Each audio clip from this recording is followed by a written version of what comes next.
Marie, everyone. You did a great job. What's up, sluts? How are you? My name's Dana Marie. Don't think I don't see you out there. I see you slutting around out there all the time, okay? I feel you. My name is Dana Marie, though. Marie is my middle name, but I use it because it sounds a little bit nicer than my last name. A lot of people like the middle name Marie. A lot of people have the middle name Marie. Is anyone here a middle name Marie? No? Alright, well fine. That's fine. It's usually one person, but that's fine. It's just me tonight. I looked it up. It translates to Latin Maria, which means sea of bitterness. A sea of bitterness. They gave that name to a baby. Like, what? So now I just want to go with my last name instead, which is Slut. So much easier, it just rolls off the tongue. It's true. Anyone have animals here? Anyone animal people? Yeah, alright, sweet. I have 5 animals.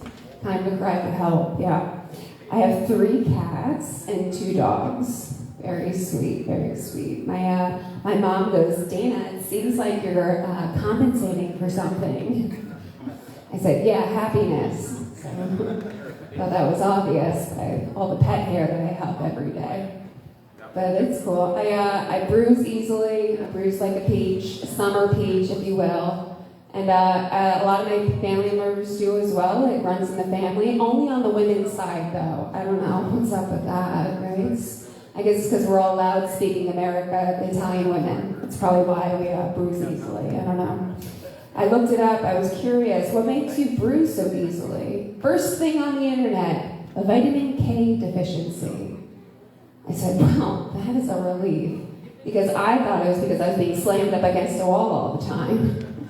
Turns out I just have to up my spinach intake. I didn't know that. I didn't know that. Anyone travel recently? Anyone traveling or anything? Came here. That's true. We did travel here. We all traveled here. Give it up for yourselves for traveling all the way here to this lovely town. It's great. I recently traveled a similar distance. I went to St. John, which is an island. And on this island, I immediately found the people that smoked weed every day, which were the local people, and they were my favorite kind of people.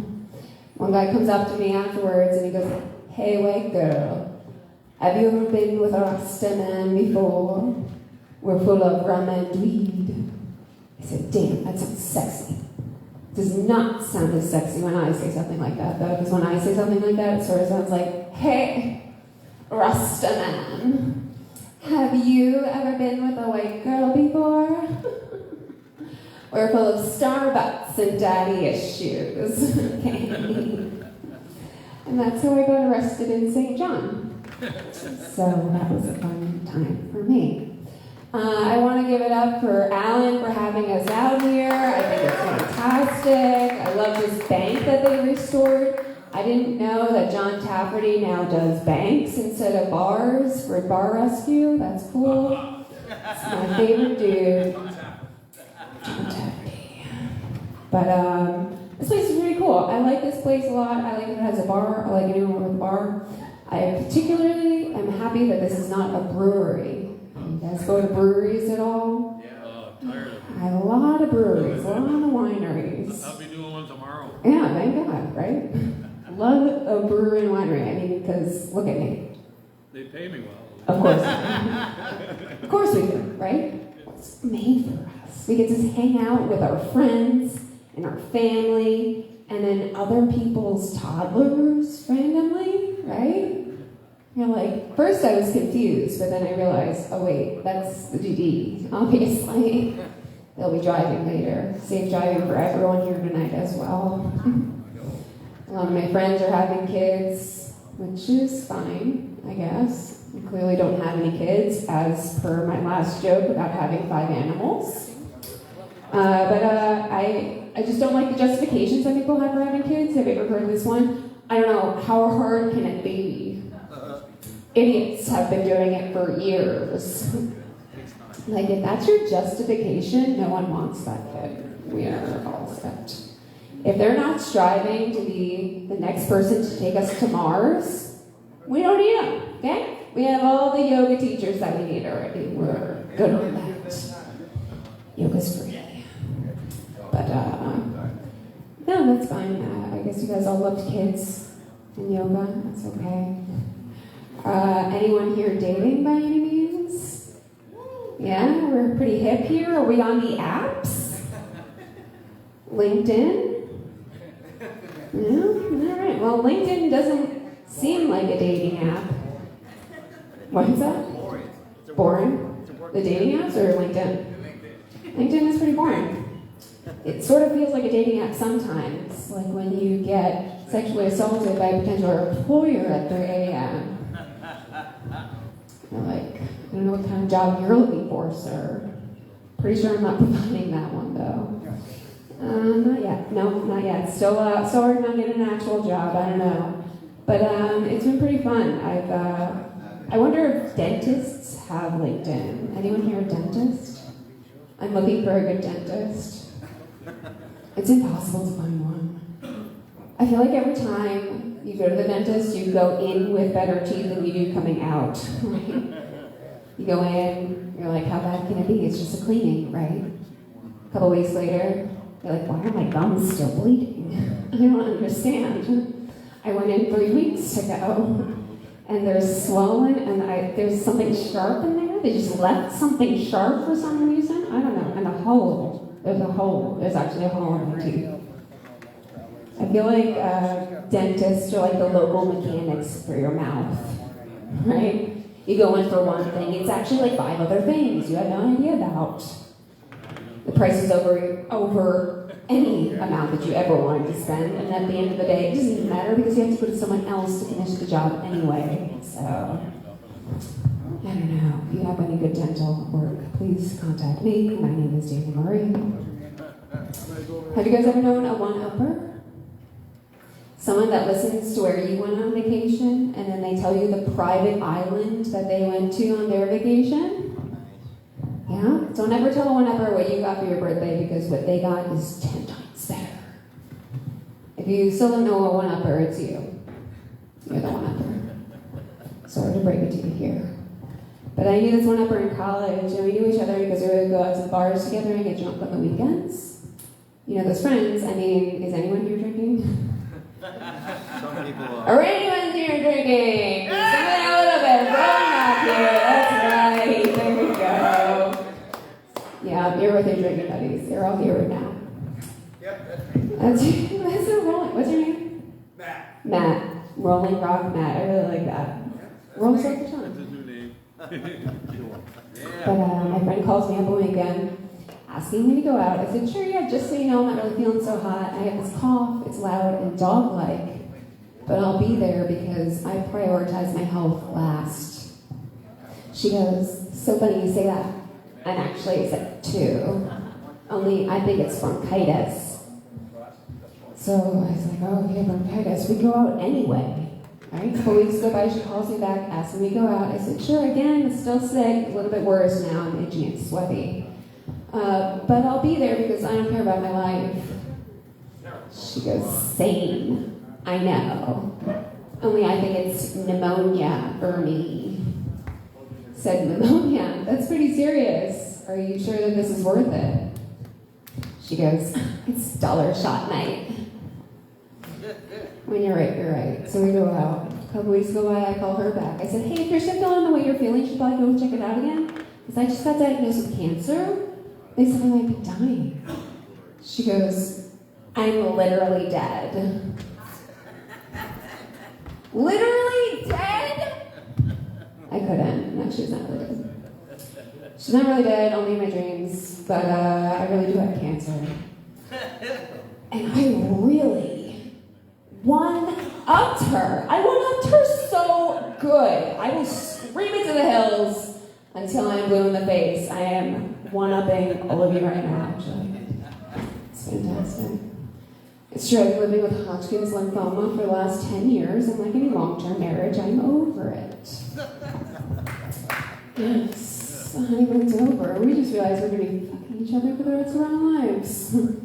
But that's cool. You know, I'm a bit jaded now, you could say. But when I first got diagnosed, I said, you know what, I'm going to treat myself, go big, girl home. I'm going to stay at the most expensive hotel in the entire world.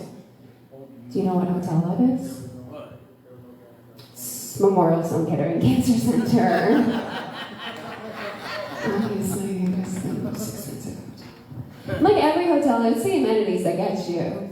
A shot there is like $3,000. So it's pretty casual. Everyone says that when